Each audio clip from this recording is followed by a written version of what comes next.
Welcome to episode 54 of Central Intelligence Cinema. Today we've got an intel report for you, including our spoiler-full first impressions of Mission Impossible Dead Reckoning Part 1. But for now, take it away, Pierce. Beg your pardon, forgot to knock.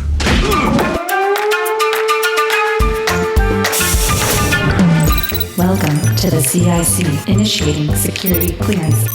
My name is Napoleon Solo. Bond. James Bond. Natasha Romanoff. Ethan Hunt. Felix Leiter. Elsa Faust. Identity confirmed. Now, pay attention, 007. Welcome to Central Intelligence Cinema, a podcast dedicated to spy movies and secret agent pop culture.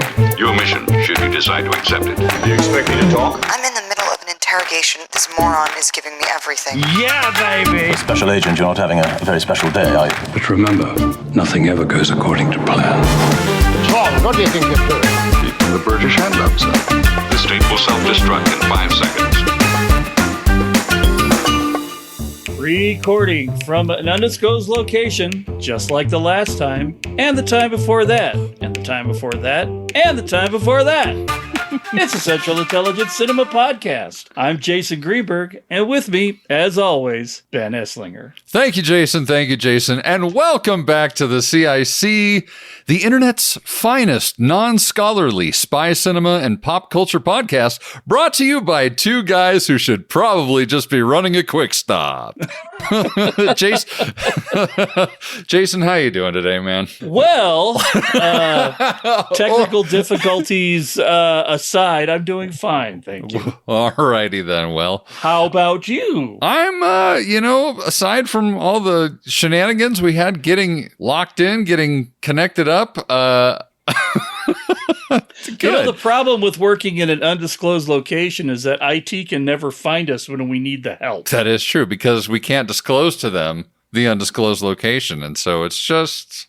They're very limited in their scope and what they can do for us over the secure internet lines. Indeed. But, I am excited to be back because it's been a little while. I took a little bit of a break because, the road to reckoning was quite exhaustive. So, it just felt good to, refresh, recharge, all those good things. And now we're back to talk some mad, silly spy shit. Today we are breaking down a very few little bits and pieces of spy movie and TV intel. There's not a whole lot going on because, for those of you who are living under a rock, there is both an actors and a writers strike going on. And so things have kind of come to a screaming halt, really, as far as intel goes. Yeah, there's still plenty of stuff to watch in the hopper, but indeed, by Christmas, if this hasn't been resolved, we may be talking about, the 10 best bow ties that James Bond never wore or something like that. Right, exactly. But we do have a couple good discussions on board. First, we've got the results of a Bond Twitter poll that yours truly put out into the world. Oh, sorry, it's not Twitter anymore. It's X.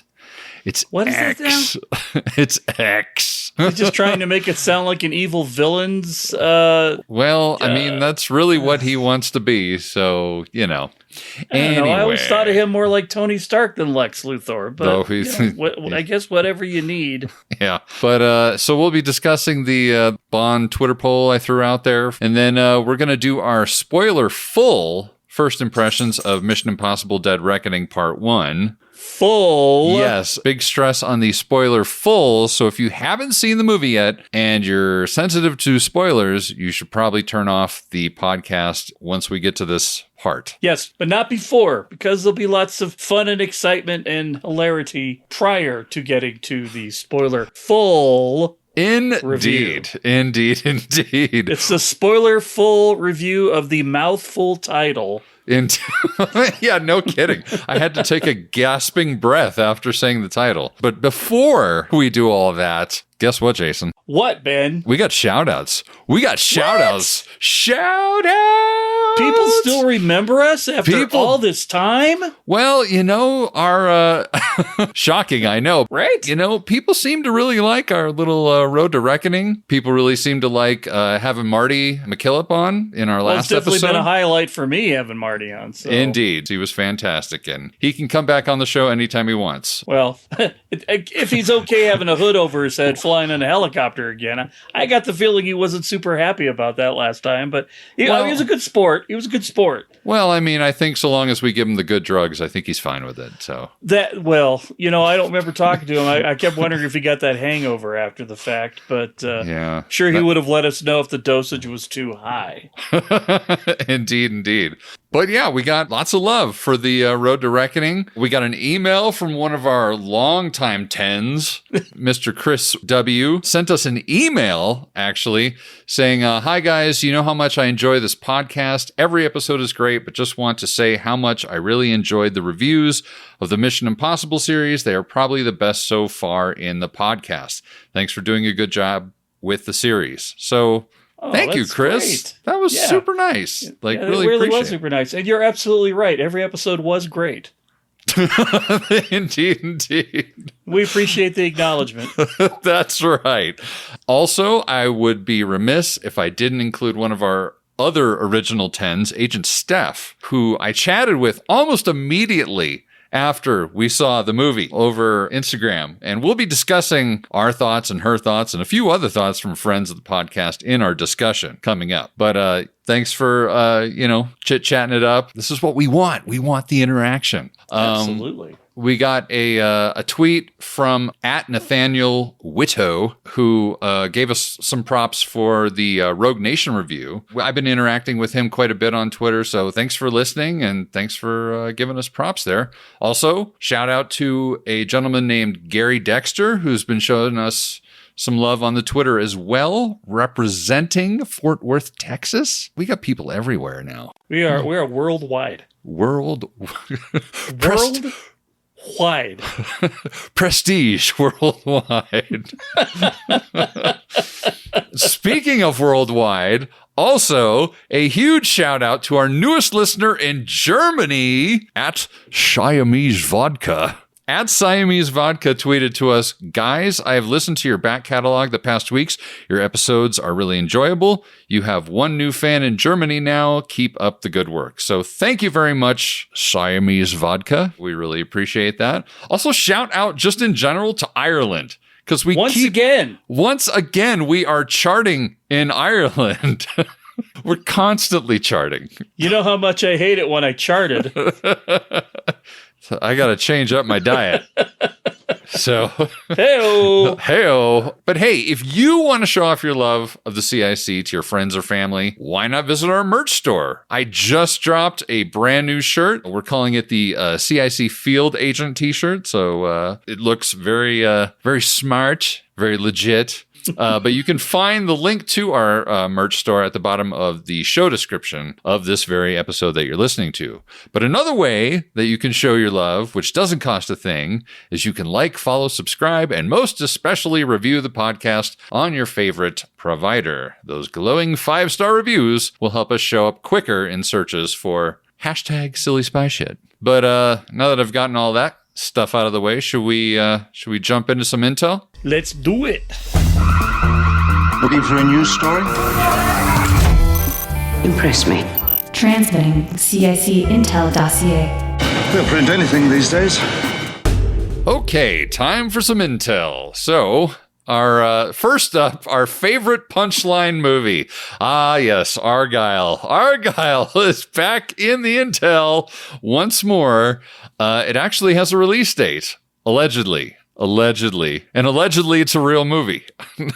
So a release date guarantees nothing. It really, yeah, exactly. But according to Deadline, Matthew Vaughn's Argylle will be released theatrically worldwide on February 2nd of 2024, before eventually, of course, making its way to Apple TV+. Just to remind everyone of some of the weird statements surrounding this film, in 2021, Vaughn told The Hollywood Reporter, quote, Apple believes in cinema and I believe in cinema, so we're discussing how to give it the right cinematic release, not necessarily the normal cinematic release. It'd be a cinematic release that is right for Argylle, and Argylle is quite specific and different. So weirdly, it lends itself to a whole new way of being released. End quote. You know, I don't know. I quote the great John Lennon, I don't believe in Beatles, I just believe in me. He was a walrus, you know. I could be the walrus and I'd still never get to see this motion picture. It's, I have no idea what he's saying right there. Like, is it in 3D? Is it in 3D? Is it That couldn't have been more doublespeak if George Orwell had written it. Yeah, it's, I don't know. Honestly, I'm hoping that either this makes us all look stupid for doubting Matthew Vaughn and the legitimacy of Henry Cavill's hair, or That's never going to be in doubt. I don't care. Yeah. Or I hope it's so catastrophic that it's actually humorous in its failure, and we will take great, great joy in reviewing it in an upcoming episode. I mean, as long as it's taking this stupid thing to come out, I feel like we should just review it the day after we watch it. Yeah. But then again, we started talking about Mission Impossible Dead Reckoning in one of our very first episodes ever of the CIC. Because it's been that long since it's been in production. Right. Oh boy. And we're finally now going to talk about it. I mean, if there's anything good to be said about the writers and actors strike, it's that they kind of have to release this if they run out of material at some point. Right. I mean, I'm like, are we going to get Batgirl back if this goes on long enough? I mean, who knows? It's just sitting there on a shelf somewhere. Exactly. You know, I still have very high hopes for this, Cavill hair notwithstanding. Yeah. So I remain cautiously optimistic that at least there's a date that we can look forward to being disappointed on next year. Right. I mean, given the cast that is involved in this, I mean, there are so many people. I'm not going to list them all off again, but I mean, there's, Samuel L. Jackson's in there, just to name the biggest one, like for me, just the fact that he's in it. We'll see what happens. We'll see what happens. A lot of people got paid. A lot of money was spent. So hopefully something comes out next year. Somebody wants to recoup it somewhere. Right, exactly. Yeah, hopefully we get to see something. Next up, and this is kind of timely because next weekend, on August 11th, we will finally get to see the Gal Gadot-led spy movie, Heart of Stone. Yay! Where she plays Secret Agent Rachel Stone, which also stars Aaliyah Bhatt as the, quote, rageful hacker. And I'm quoting Total Film here because normally I would never use the term rageful hacker for anything, but there you have it. Aaliyah Bhatt's character is named Kea. And then we've got Jamie Dornan as the super dreamy MI6 agent Parker, Sophia Okonedo as an as-yet named handler for Agent Stone. And then also we've got Matthias Schweighöfer, hopefully I said that correctly, who was in Army of the Dead. And then there was that spin-off with Schweighöfer. Yeah, playing the same character. Yeah, playing the same character. And it was actually pretty decent. And then he was actually in Oppenheimer just recently. So I don't know what role he played. But anyway. He played a German. Imagine that. Yeah. But in Heart of Stone, he plays kind of perhaps this is being unfair, but just based on the trailer, he kind of looks like a cut rate Benji/Q named Jack of Hearts. So see, you have to say cut rate what his name is, Jack of Hearts. Yeah. Right? Not just Jack.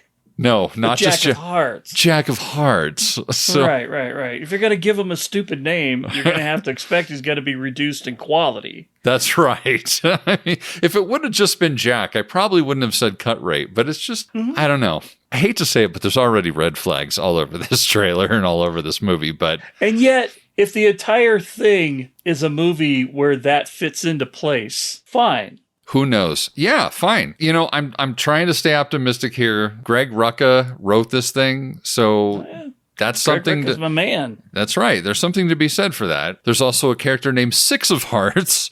So clearly this has to do with this imaginary silly spy agency that Rachel Stone is associated with, which in this case is called the Charter, an elite spy group that has no national allegiances and use a one-of-a-kind asset called, quote, the Heart. This is all according to VFX supervisor Mark Breakspear, who says the Heart is a, quote, quantum computer, which I don't know what that is. It's the next level of computer technology, Marty. That's right. But it apparently, quote, uses AI to monitor all human data, analyzing it, looking for patterns, and then using those patterns to make predictions. The Charter uses the Heart to look at a given situation and help their operatives plan what to do. So basically, this computer should be the arch nemesis of the Mission Impossible computer. That's right. And they could just fight each other while Tom Cruise and Gal Gadot go have a beer somewhere. Exactly. I mean, that's kind of what it sounds like. It's either that or the Heart is the fabric weaving thing in Wanted they use to predict the future of who to kill. Mm-hmm. It's that. I don't know. I mean, I'm going to go on record right now. Yes. And tell you that the Heart computer is the true bad guy in the film. Sorry to spoil it for everybody. Yes. Also, 100% a guess. I'm pretty sure it's got to be pretty close. There's no such thing as beneficial AI. No. And even happy Kevin Spacey AI on the moon got a little dark and twisted towards the end of that movie. So yeah. You know, we might Hal as well. was just misunderstood, but, you know.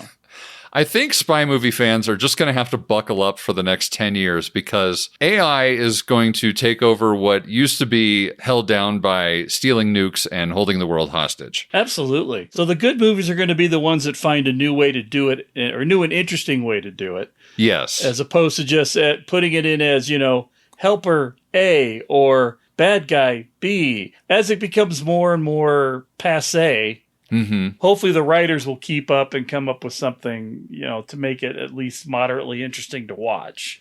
Yes. But all that aside, you know, I just got a quick point out too. Netflix, they got some weird ass promotional tactics, man. Like, I do not understand the way that they pimp out their movies. I don't get it. In Heart of Stone, I have seen far more print advertising for this movie than I have trailers or clips. I haven't seen anything on television. I haven't seen hardly any ads for it in my social media, which is where I would expect to see it the most. Yeah, totally. I barely see it at all. The only times that I actually see it is if Skydance or Netflix themselves repost one of the trailers or something like that, because it's not just like in my stories ever. It's not like, you know, when Mission Impossible came out, it was like a full-on just blitz of stuff over every single channel. This thing is not a peep. But man, I have seen so many photos people have taken of billboards.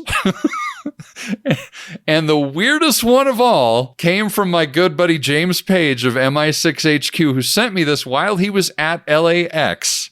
It was a photo of a big stack of airport security trays with Heart of Stone printed on the side handle of the tray. So when you pick it up, you look at it, you go, oh, Heart of Stone. Okay. Well, I've always wanted to put my junk in Gal Gadot, so here we go. That's right. It's the closest you'll ever get to putting your junk in Gal Gadot. Sorry, Gal. Sorry, Gal. It's a bad joke, but we had to say it. It had to be said, and I immediately regret it.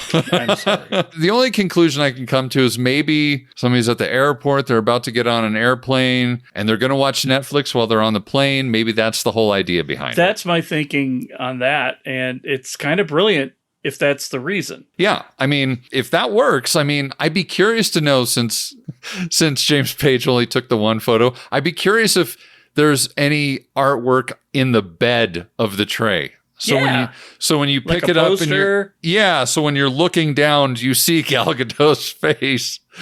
Which just makes it even worse. As you literally put your junk into the tray. Yeah, I really regret saying that. but not enough to have you edit it out. That's right. Also, one last little tidbit about Heart of Stone. They did just drop the music video for the Heart of Stone theme song called Quiet, which is by this artist named Noga Erez, who is kind of reminds me a little bit of Billie Eilish, but like from a different country than America. So I'm not sure where she's from exactly, but she's got a very Billie Eilish-y vibe. But I would like you to say Billie Eilish-y vibe 3 times. it's difficult. Billie Eilish-y. Billie Eilish-ly. You know who could do it, though? Sean Connery could do it. Shut up, Billie.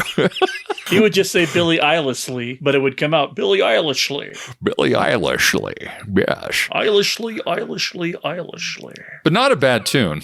I'll say that much. And Gal Gadot, I haven't heard it yet. it's not too bad. And then Gal Gadot's actually in the music video. Nice. And they do one of these whole things where she's in a drive-in movie theater, and of course up on the screen is projecting clips of the movie, you know, like you do for... Pretty sure I saw that in some Movie Time music video in 1987. Oh, yeah. They've been doing that one forever, that whole motif. Except when I saw it in 87, drive-thrus were still a thing. Right. Thank you. But that is about all of the external intel we've managed to gather. And like I said before, we actually have done our own little bit of intel by conducting a poll on Twitter or X or whatever the hell you want to call it. I really don't care. It's just Twitter. I suggest we just keep calling it Twitter because it's going to change names 8 more times. Oh, yeah. And at least that's the one everybody's going to call it until, Everybody's the Gen... What are we at, like, Gen double A now? Who knows? Or is it like Gen small A1? I am so far removed from that whole thing. Whatever the next group of people are going to complain about the people that our generation is currently complaining about now. Right. That's what it'll change. They'll change it to that because their boomers will still call it Twitter.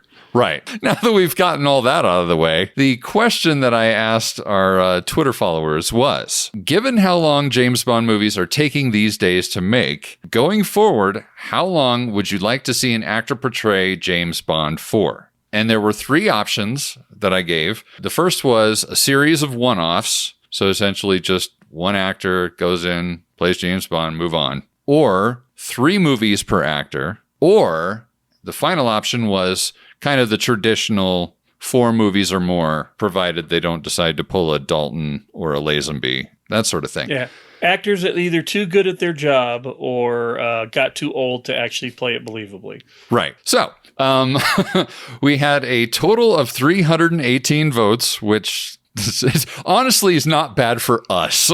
For us, that's actually pretty good. Yeah. I mean... Tens of listeners. We're just saying. So, so the breakdown went as follows. For the votes for a series of one-offs only got 9.1%. The option for 3 movies and then move on to a new actor got 43.1%. And 4 movies or more got 47.8%. So still mostly traditionalists, but I was actually surprised that there were a sizable chunk of people that were interested. It basically broke down between people that wanted to do the traditional method of long-term Bond versus, mostly 3 movies, and then a couple of people who wanted to be really creative and say, let's just do one and done and then move on. I guess I shouldn't be surprised by that. I was hoping that more people would lean towards a shorter tenure because I feel like based on how long things are taking, and I don't know if this is just an Eon thing or if it's just movies in general now. To me, I feel like 3 is the perfect number. That's just me. Would you say that 3 is the magic number? Indeed, it is. Just ask De La Soul. But... I also thought that a series of one-offs would be interesting. I mean, when Marty was on the show in our last episode, he talked about that. And I do think that would allow for, or maybe not necessarily make it the rule that it's a series of one-offs. I think it would be interesting to do one-offs until something clicks. You know what I mean? Like put one out with, don't necessarily lock down an actor to do 5 movies right from the jump. Have them do one, see how it fares. Although I suppose they have that leeway anyway. They do. I mean, they put them under contract, but they're not going to guarantee that they're going to make any more movies if it doesn't work out. Right. At least not until you're, Danny Craig on number 4 and get whatever you want. But Right. I think from my standpoint, I love the idea of one and done, only because of the fact that I think it opens up the storytelling. Yes. A lot more. And, I've often said I'm a big fan of the idea of taking it back to the Cold War. Mm-hmm. So almost like you could have 8 different versions of Batman on the screen and they're all relevant because of the multiverse, right? Right. So you can have Michael Keaton floating around as old man Batman, but you can still have sparkly Batman doing his own thing over there too. Right. And Batfleck and whatever else. It's all good, man. It's all good. So I would love to see the opportunity to harken back to the 50s, the 60s, even the 70s, and just do like not so much an homage movie per se. I mean, we don't want somebody with Roger's hair and the big lapels necessarily trying to do a shot-for-shot remake, but something that captures the vibe and the feel of a Bond film from whatever era it's in. Right. And you could get somebody like Tarantino that could really do the 70s well. Well, you let the auteurs go out and make their version of a Bond movie. Right. And everybody that heard that just groaned. I know they did.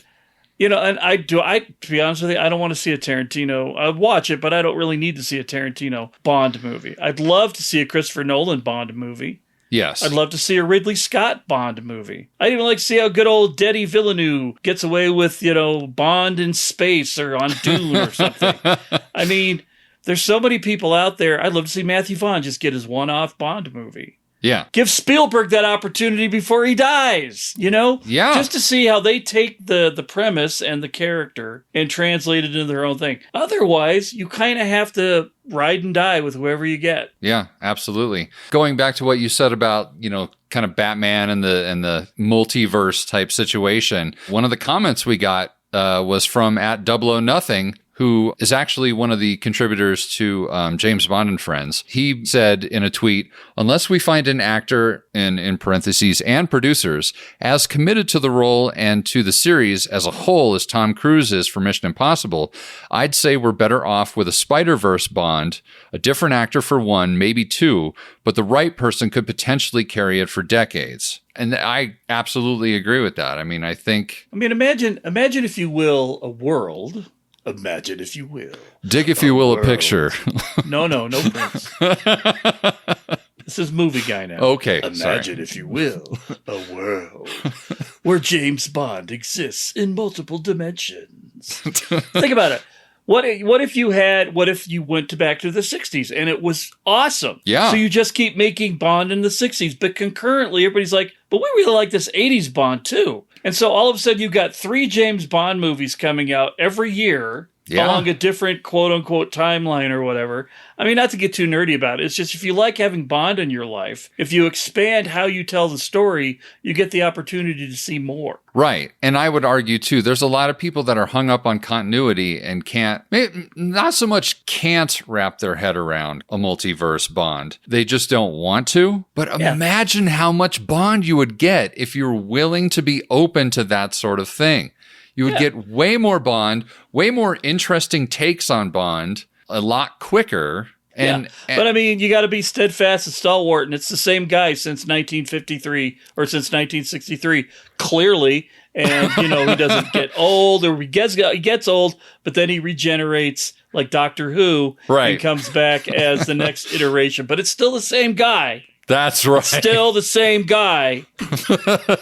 Totally. We also got another person on Twitter named @TapwaterAlice, a.k.a. Adam S., wrote, because I'm something of a Bond doomer these days, I sort of want to see at least 3 different actors consecutively, a la On Her Majesty's Secret Service, Diamonds Are Forever, Live and Let Die. Like, when that happened back then, sure, nobody flinched at all when there were 3 different Bonds over the course of 3 different movies. So, and you could even do that as kind of like a palate cleanser. Like, imagine if you did have like 3 of them where they were just all totally different, and then suddenly they went. I mean, it's not like they have to lock themselves into anything. I just think it'd be kind of cool if we did get maybe a couple way out there different takes on Bond, and then maybe we decide, okay, let's go back to this and start with something in earnest now.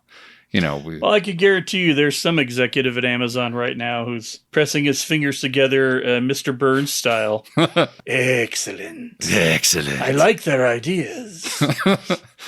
I'm just saying, my dance card is open after September. So Amazon, if you want some help consulting, we are here. Be more than happy to pitch. We're great pitch guys. We have no follow through, but we are really good with the ideas. We are like Jablonski in Night Shift. We got ideas coming out our asses.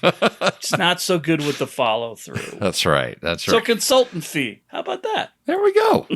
Yeah, I just don't know. I would be open to either one-offs or like a 3-movie thing. Because I do think that, joking aside, like 3 is kind of the magic number in terms of movies often, because you get that trilogy type situation. Yeah, absolutely. Or if you did bring in like an auteur type director like Nolan, who wanted to tell a story from start to finish, you could do that. You could bring in a guy, like an actor and a director paired, and they do a 3-movie arc, and then you're on to the next one. All right. I got nothing for you, man. You know me, I'm Mr. Plot Development and make it interesting and connect everything together. Yeah. But I'm also saying I'd be happy with it being not connected together, as long as you don't go with the conceit that they're all the same fucking thing, because they are not. 100%. Sean Connery is not Daniel Craig. That is correct. Doesn't travel around in a big blue phone box. Doesn't have a sonic Beretta. That'd be pretty cool, though. And now we could almost say that we're back on the road, Jason. I'm not going back on the road. You're not going back on the road? Not going back on the road. I will stand right here on the median while you go down the road. Or we could just have our conversation right here, buddy. All right, we're gonna have our conversation on the side of the road to reckoning. Just over here on the side. And we are going to do our spoiler full first impressions of Mission Impossible Dead Reckoning Part 1. Okay, breathe. But yes, if you have not seen the movie and you don't want things spoiled for you, I highly I highly recommend you stop now. So this is your last chance. And here we go. Okay, so everyone who has come with us now, we can get into this and just kind of speak freely. Speak our minds, Jason. Oh, absolutely. It was a movie. It was great. I'm done. Just kidding. Jason, would you like to go first, or would you like me to kick things off? No, why don't you go ahead and kick things off? Okay. I have to admit to our listeners right now that the shining fog of Haley Atwell in virtually every scene kind of clouded my only viewing of the movie at this point. Whereas Ben, who was in a similar fog, I believe, over Rebecca Ferguson, had to go back immediately thereafter, or more or less immediately thereafter, and go watch it again. Yes. So my first thoughts on this movie, I have some style notes. Before I get into specific scenes or things that I liked and didn't like about this movie, are style notes. There are so many close-ups, Jason. There are so many close-ups in this movie. Holy cow. And the close-ups that we do get are very close. Like they're not just close-ups. Maybe it's just because we watched it in IMAX. I don't know, but goddamn, like their face fills the entire screen. Like it does. But you also have to take into account, we just blitzed through virtually 3 movies at TV size that were meant to be seen. That's true. At the scope that we were at. Because I kept thinking through the whole thing was that, God, this is what a Mission Impossible movie is supposed to look like in my face. Right. And I don't, my mom told me when I was a kid, I can't sit close to the TV or my eyes will go bad. So I'm blind. But, the IMAX screen certainly made it bigger. And there were some interesting close-up camera choices. Well, yeah, but they did. I think it's just more the environment we were in, getting to see it in nature, as opposed to in a cage like we do normally. Right. And the other thing, too, and you sort of alluded to it, is they have these jump cut close-ups where somebody is talking to somebody, especially I think about when Kittredge is talking to Ethan, and he's on some sort of, he's monologuing, and he's saying stuff, and then the camera, you switch camera angles, but it's still a close-up on him. Like, it's basically just a slight angle change, but it's still a super duper close up. It's so weird. I don't want to say that it's De Palma because it's not De Palma, but it's like a weird take on De Palma. And that's the other thing too. There are a lot of Dutch angles in this movie as well. So it's funky. It's really funky, and I don't know how I feel about it. It just seems like McHugh just was pulling out all the bags of tricks. Yeah. Throw it on the wall, see what sticks. Yeah, very much so. Highlights for me, I did like the opener, even though it was kind of overdone, the whole Hunt for Red October-y, blow up your own submarine situation with the entity on it. I did, however, really like when Ethan's inside the CIA, when he gets inside wearing a mask, and then Kittredge is like, how are you going to get out? And he's suddenly got a Kittredge Ethan's got a Kittredge match. That was a great moment. That was a clever little thing. Like, that was a throwback to Mission Impossible 1 that I felt like really worked. Because I do feel like there's a number of those in this movie that... Yeah, there are a lot of callbacks to things that have come in the past. Yeah. Like, they're just sort of like, this was a kind of a good idea. Maybe we could throw this back in.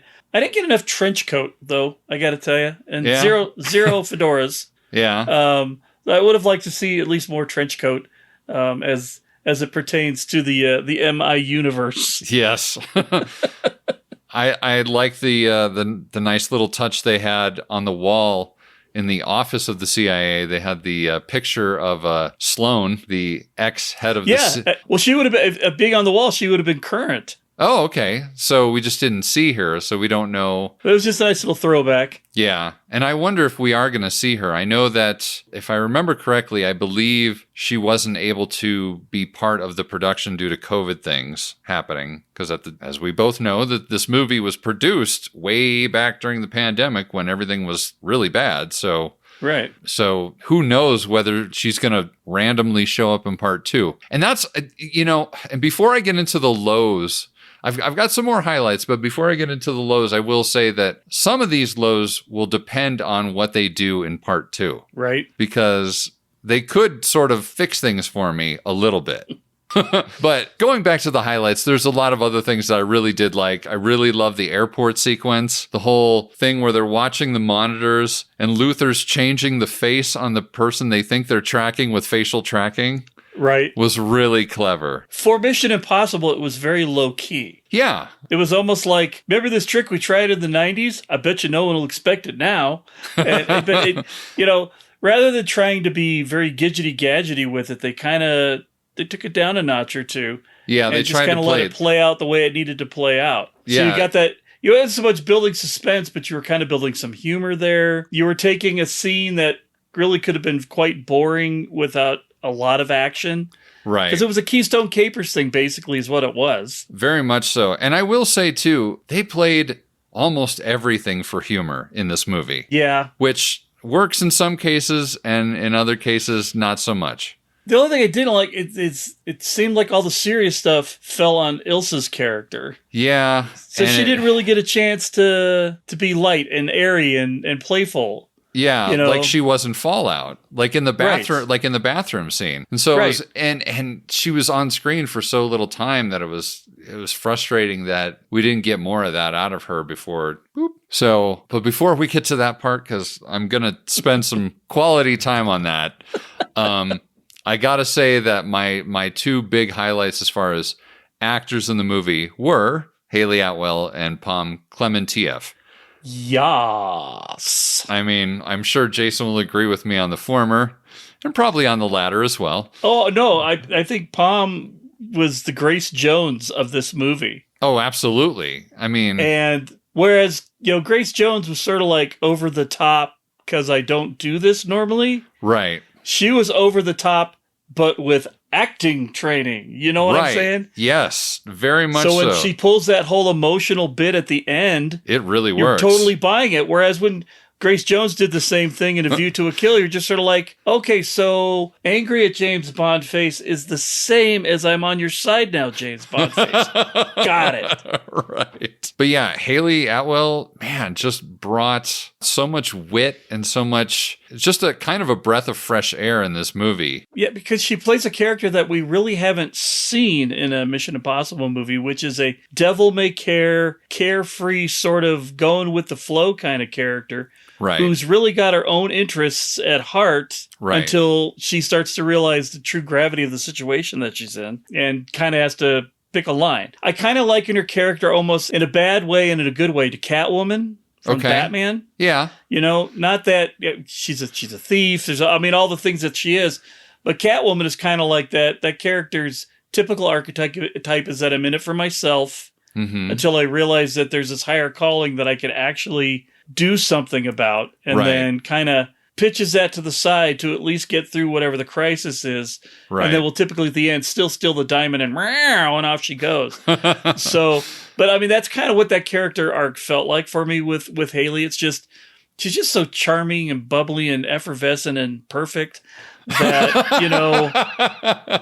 she could have phoned that entire thing in literally on a phone, and I would have had zero problem with it. Sure. As far as close-ups go, there were some very nice close-ups of Hayley that I liked a lot. I would concur with that. And that's all I have to say about that. And she did have great chemistry with Tom, I felt like. She did. And yet at the same time, like Rebecca Ferguson, seemed like if you just got rid of Tom, she could continue doing the thing all by herself without him. Right. Once again, we have found yet one more potential heir to the throne of the IMF. Right. Just very quickly, between her and Palm, Palm, I can't say enough good things about her. I honestly wish they would have given her more dialogue. I understand why they didn't. Right. It's just they wanted a very specific type of character, or it evolved into that type of character. I think they definitely wanted a Mayday. Yeah. They just wanted a Mayday that could emote without speaking. Yeah. Which I think we got. Absolutely, yeah. And she wasn't nearly as one note as Mayday was. No, exactly. They wanted that character, the strong, silent, terrifying type, but that could convey emotion without having to use dialogue to do it. Yeah. Also, a huge highlight, for me, was the final train sequence. It just... Oh, yeah. Good Lord. In particular, that scene in the kitchen car that had the fryers and there's grease sloshing all over the place. Holy cow. I know. I'm just like, they're going to get burned. Listen, I worked at A&W as a kid, man. So seeing that I was having bad dreams. I was just like, oh God, oh, don't touch the hot grease. I know what that does. I know. I got burn scars on my right hand from my Burger King days. That's right. I can't imagine going 0G in a train full of those things. Right. Yeah, and I do, for all the behind the scenes things that they've thrown at us already, I would love to see a behind the scenes of how they did that zero gravity moment where they're doing hang time and then suddenly they both crash to the ground. Right. I would love to see exactly how they did that.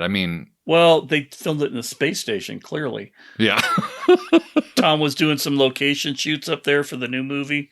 Yeah, well, just... I brought Hayley with me. She didn't want to come, but I brought her with me.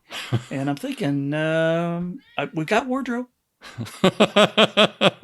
Exactly. All those green screens we brought on the Dragon capsule? Let's bring them out. I'll shoot this one. I got this one. All of the scene work that happened in that train worked just really well. And maybe it has to do with the fact that they're all in a contained space. And so you've just got all this choreography had to be going on there. Yeah, and not even just the action, too. You've got all the main players in there. Even Carrie Elwes is in there. Even, right. You've got the fight on top of the train. So much happens on that fucking train, man. You've got that incredible scene with Vanessa Kirby where she's playing Hayley Atwell's character. Right, playing Vanessa Kirby. That's so good. Right. Because you can totally tell when she switches to being Grace with the Vanessa mask on. Right. Well, maybe not as good as the Philip Seymour Hoffman switch to Ethan, but still good. However, I am going to point out, as I did when we watched the movie, there is no way that Haley Atwell could imitate Vanessa Kirby. I don't care how good the mask is. Everything going on under the mask is not the same. Well, geometry-wise, yes. I will 100% agree with you on that. They're a little fudging the rules. But suspension of disbelief. Right. Okay. But that aside, I mean, the acting job. Oh, yeah. And then I also really like my other big highlight was I did like the funny bit with the yellow car, with the little yellow car. Like the whole, I swear to God, this never happens. The whole trying to get the car going and the windshield wiper keeps getting turned on and right, just not quite figuring everything out. And then when she's doing the circles over and over and over again in the square when she's trying to get used to how to drive it, like that part of it was pretty great as well. Well, they constantly have to one-up themselves in every movie. We all know that from the Mission Impossible series. That's how it works. So how do you make a car chase better? Well, you put it in a funny car, because that works in James Bond movies when you put them in silly cars, right? You know, or at least somebody's in a silly car in that car chase somewhere. Right. But then having to switch arms to drive because of the handcuffs, and think that those little elements just made it that much better. Yeah. For sure. Because instead of being in a car chase, you have to force the actors to act in a car chase. Yeah. And this is the thing that Mission Impossible does so well, particularly with car chases, unless they're on motorcycles. Right. But when you've got two people in a car, they have to have a conversation while they're doing improbable things. And then because it's Tom Cruise, they're having a conversation while they're doing improbable things. Right. Now, I will say, you were mentioning that, in every movie they have to kind of one-up the game. I would argue that maybe they didn't one-up the game in terms of that one. Because I have to admit, because I'm gonna steer this gravy train into the lows. Or not the lows, but just the things that I found just slightly disappointing was I felt like a lot of the action in this movie was shot too tight, much like the close-ups. And what I mean by that too is like, when I think about the car chase in Rogue Nation, when I think about the car chase in Fallout, I felt like those were more effective because they were shot wider and it felt more dangerous to me. And I feel like they do this a lot in American movies too, in particular when they're shooting action sequences, that they get too tight so they can cheat things and that you're not seeing the stuntman. If you're in tight, then you don't have to go to a stuntman because you can fake a lot of things. And what was so frustrating is I know that they're doing the stunts. We know that Tom Cruise is doing these stunts. So why did they shoot some of these things so tightly? Because you're not getting the full, at least for me, I felt like I wasn't getting the same level of danger as, for instance, the Ethan and Benji car chase in Casablanca. The one in Casablanca felt much more dangerous to me than this one in Rome did, for the most part. I mean, occasionally it felt this. There were a couple little moments that did work for me when Haley is driving the car and kind of like smacks into a car on the side or whatever, and then she's hit by some other car. There are very particular moments that do still bring some of that, but for one reason or another, that stuff didn't work for me as well, simply because it was too tight. And then the other thing that I will say is the CGI that they used to sort of fill out some of the stunts, for instance, the big motorcycle jump. And I don't know if this is more because they released what the jump looked like before they did the CGI. Like, I almost wonder if they shot themselves in the foot by releasing that. Oh, I think they did I thought they did when they released it. Yeah, because when you see him just go off the ramp, it's actually far more impressive because there's no CGI and he's just doing the thing. And one of the things that works so well in Fallout, for instance, is a lot of the stunts in Fallout just sit there. There's nothing embellished afterwards to it. When he drops from that helicopter and hits that ball that's hanging down, that's all it is. The only thing they did was get rid of the line that he was on, the safety line. That's it. Whereas the motorcycle jump, they put the whole mountain underneath his motorcycle that wasn't there. And then the same thing with the train. When the train careened off the cliff and went into the ravine, they released that footage too. So we knew that it was just kind of dumping into a kind of a dirty little ravine that had nothing going on in it. Whereas in the movie, suddenly it's this beautiful ravine with like this nice waterfall, and it's all green, and it looks completely different. Well, that's because they didn't want people realizing it was Eastwood Ravine that was actually filmed in, and the people were saying, "Oh, you stole that from Back to the Future." Right. You know. Right. So I think that's the bigger thing. Seeing the behind the scenes stuff that they released so early ahead of time. If I would have just seen the completed shot of the motorcycle jump, I think I would have gone for it a lot more. So you heard it here first, folks. Ben is not going to be watching any more behind the scenes things until after the movie. Well, I mean, maybe. I don't know. I bet you he doesn't hold to that. I probably will not hold to that.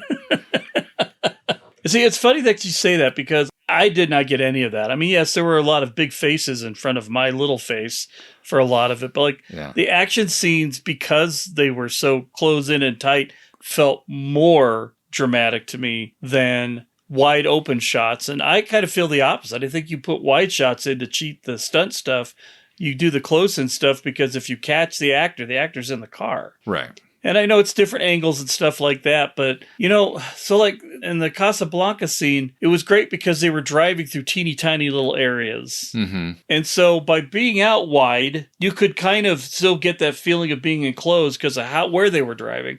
Right. When you're driving in Rome, I'm sure there's plenty of closed off spaces that you could get that feeling in, but it's a big city. Right. And it's cosmopolitan. And I think to get the feel that you needed, particularly since the entire crux of that whole thing was the two of them getting to know each other while they're being chased. Right. And so you had to keep that dynamic of we're in this teeny tiny little car and we got handcuffs and we're driving, and meantime we are flirting. Aren't we flirty? And whatever else. Right. But I think it helped the narrative that they were trying to put during the car chase, but to keep it tight like that. So, I mean, it really didn't bother me.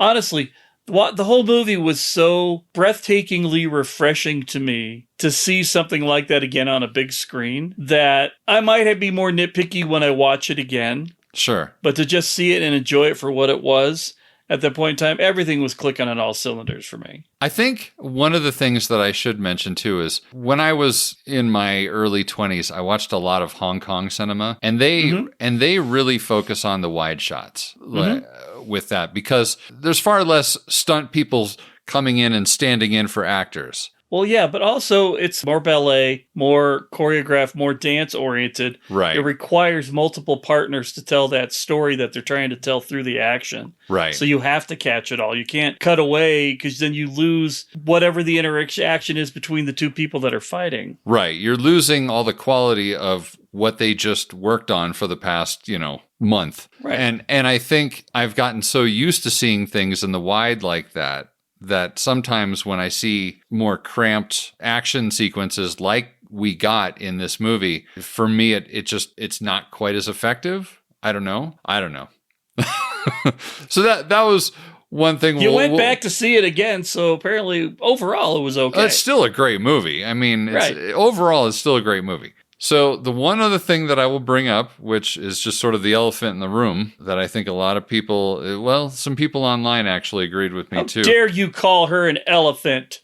Well, okay. Well, she's not an elephant. She's certainly, if she's an elephant, she's the best looking elephant I've ever seen, is Ilsa dying. And that was the most disappointing thing for me because I felt like, as we mentioned earlier, she didn't even get a chance to be Ilsa very much before she either died or fake died. You know what I mean? Like whether we see her in part 2 remains to be seen. I think that if they don't bring her back, I think it would be a huge, huge faux pas, at least for me, because they've already sort of caused damage, at least in my mind, because they've essentially fridged her, and she's the best character in this movie, like more than Ethan Hunt, in my opinion. I think that the Ilsa character, we've been treated to the greatness that is Rebecca Ferguson over the last 2 movies, and suddenly she just kind of goes out cheaply in the first, an hour of this movie, maybe? And we barely saw her even in the first hour that we did watch the movie. And I don't know if it's a scheduling thing. You know, maybe she had a bunch of other stuff that she wanted to do. You know, she's got Silo. She's got other things on her docket. She's an incredible actress, so it's not like she's hurting for work. No. You know, there's a lot. She's probably signed in for 3 movies, and maybe she just doesn't want to do the physical stuff anymore. Right. My problem, though, is if you're going to do a limited showing of Ilsa, I don't know. I'm not even sure if it was worth it to have her in there if that's all we're going to see of her. You know, we never got like the Ilsa that we've, you know, kind of come to love over the past 2 movies. There's no like... Really? We didn't get the Ilsa that has a secret, doesn't tell Ethan, gets her into trouble. We've never seen that before. Well, you know, goes off and does her own thing. Maybe is dead, but isn't really dead. I got your back. You know. Well, I mean, I feel like we got the Ilsa we always get, but she went out on a good one. You know, she almost got the bad guy. I suppose, but I just think if she doesn't come back in part 2, I'm going to be really angry with Christopher McQuarrie. I will still watch their movies because they're still good, but I will still be frustrated that you take out... So what you're hoping for is that when we get into part 2, the first thing we see is somebody walk up to that bridge and they pull off the Ilsa mask and it's Angela Bassett underneath. That's right. That is exactly right. There you go. There you go. Fixed. All better. Yeah, I mean, it was certainly shocking. Yeah. I mean, I don't know. I had a feeling. Oh, we all had a feeling. I had a feeling. Ooh. I felt like you can't have 2 hotties on the screen. The way that they were playing up Haley Atwell's part in this movie. Yeah. Before the movie even came out. Right. And the fact that you could tell even from the trailer, she was going to get way more screen time than Ilsa was going to get. Right. Just because every time you saw something, she was in it. Sure. Right. I kind of felt like this was inevitable. So like, what? So I guess the real question is if Rebecca Ferguson wanted out, then she's out. Sure. If she didn't, she's coming back. One would hope. One would hope. Because because if she doesn't come back, like that's a huge like diss. Like that just feels awful. If all they did was decide to write her out and it had nothing to do with whether or not she wanted to be in the movie or not. Well, I doubt that it had anything to do with them not wanting her to come back. Right. So it's either she didn't want to come back and we're getting rid of you, or ha ha ha, they're all going to be writing about how sucky this is. All the guys that didn't like James Bond dying are going to bitch and complain about Ilsa dying, which seems to be coming true. And then she's going to come back, surprise! And then she'll die at the very end of number 2 and piss all of you off again. Prediction number 2, ladies and gentlemen. There we go. 2. You've heard it here first. Well, I'll tell you what. One of the things that I really liked the most about the movie was the desert scene. Yes. The whole thing from top to bottom, soup to nuts. Aside from the fact that it's like, are we making the 3rd Dune movie now? Okay, that's fine. You know, we can have Tom Muad'Dib instead of Paul Muad'Dib. I'm fine with that. That's fine. But the way it was shot, the colors, the everything.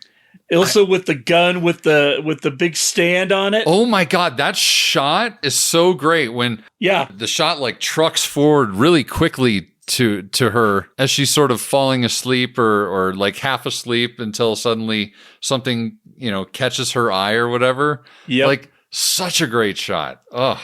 And that was the Ilsa I think you and I both were expecting throughout the entire movie.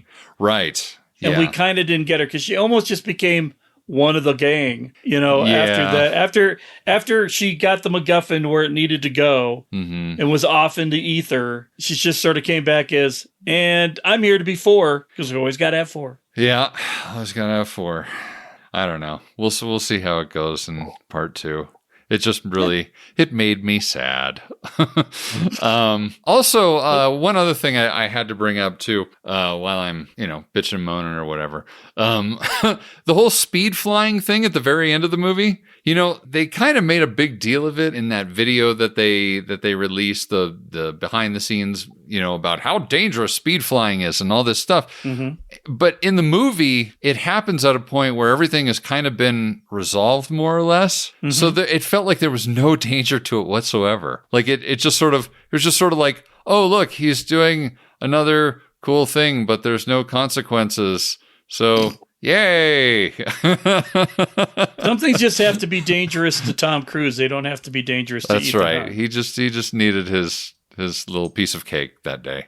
And then one other thing, I found it really bizarre. I don't know if it's good or bad, just the whole Luther vanishing act, where Luther, now you see him, he's like, Ethan, I have to go somewhere you won't ever find me. That's off the grid, because that's the only way that the entity won't find me. And he's like, I get it. All right, later. And that's the last you see of him. Because you have to have 4. You have to have, well, okay, yeah, because then Ilsa's there, and then I got it. You'd be running around with a minimum 5 because you've got Grace running around. Right. So it's always in 4s. Always in 4s. Always 4s. Never more than 4. 3 is right out. 2 is right out. That's right. So, I don't know. I don't know if there's much else that we can say without doing a full-on review of the movie, unless you have good or bad thoughts that we haven't brought up yet. You know, I think overall, I really liked it. Like, I thought it was highly, highly entertaining. There were just, I'm a Ilsa super fan, so I wanted to see more Ilsa. Hey, I'm a Haley Atwell super fan, so I got plenty. You got exactly what you wanted. Yeah, I'm a Rebecca Ferguson super fan, and I would have liked more. But Indeed. I'm not unhappy because I got plenty of what I was there for. And I mean, the Tom Cruisiness of it was just right. It wasn't too much. It wasn't too little. We get the confused Tom. We get all the Toms that you get all the Toms in the Mission Impossible movies. I could have handled a little more Benji. Yeah, we only got like that nice little dollop with the bomb in the airport, and then he was kind of, just a background person. And it would have been nice to have more, that's why I love Rogue Nation so much, is because we get that whole like buddy cop vibe, right, with him and Ethan. So yeah, it would have been nice to get a little bit more Benji, but it is what it is. We're introducing this new character that's very easy on the eyes, and she's clever and she's witty and potentially the franchise, right? Potentially, yeah, I suppose so. I mean, they offered her the gig to be part of the IMF, and she chose to accept. Who knows? Yeah. Who knows what will happen? What I will say is that in a world where things have 2 parts more often than they need to, this one ended well. Yes. It wasn't the abrupt, what the fuck? Very true. You almost got closure for this movie knowing that there's more coming, like you would in a TV show, which is what this is based off of. Or an Empire Strikes Back. Right. But I mean, if I never saw 2, I still feel like I got a bit of closure at the end of 1. So because they were planning on weren't they always planning on making it 2? Yeah. Or did they do their normal thing like, we got to get it down from 3? No, it was always 2. So, like Dune, the end of Dune Book 1, right? They built it at the natural end of the story in the book to go on to the next story. That's the second part of the first novel. So you don't feel like you're missing anything. You came to an end of that story, and when it kicks up, it'll be a little bit probably in the future, and everything will come to full conclusion at the end. Yeah, and I would totally agree with that as well, because it's not like, to bring up a movie that I think of when I think of 2 or 3 parters that have bad endings that are just like cliffhangers or stuff. Like in The Matrix Part 2, the end of The Matrix Part 2, when it's just the guy sitting on the slab or whatever, like Smith. God, that was so bad. And those are designed to be back-to-back sequels, so it should have been more of a natural transition. Right. Whereas this was very good about, you knew it was 2 parts, but it still had its own conclusion. It still had a place where you could kind of finalize, this is the end of this story. And if you want to go on. Right. This mission is over, but it's a jumping off point for the next one. Right. Exactly. But yeah, overall, pretty good stuff. But hey, what are your thoughts on Mission Impossible Dead Reckoning Part 1? Tens of listeners. Why not get in touch? Why not let us know what you thought? Give us your words. Send us an email. It's at cicdeaddrop@gmail.com, or you can reach us on Instagram at Central Intelligence Cinema, separated by underscores, which is now also the same as on Threads. So We have expanded our social media to way too many things that there's no way I'm going to be able to keep going all at the same time. Honestly, the only thing I'm really going to be on is Instagram and Twitter, but I will try doing all the other ones. Twitter is at CIC SpyPod, and believe it or not, yep, that's right. I'm also on Bluesky Social now, which is also at cicspypod.bsky.social. And if you can't remember all those things, they will all be at the bottom of the show description of this very episode. But I think we've talked to death pretty much what we can at this moment. Agreed. But we're going to be back real soon for something quite delightful and rather 80s themed, I might add. Woo! Should be fun. But yeah, with that, I'm Ben. And I'm Jason. And the CIC will return with more missions, more martinis, And more mayhem.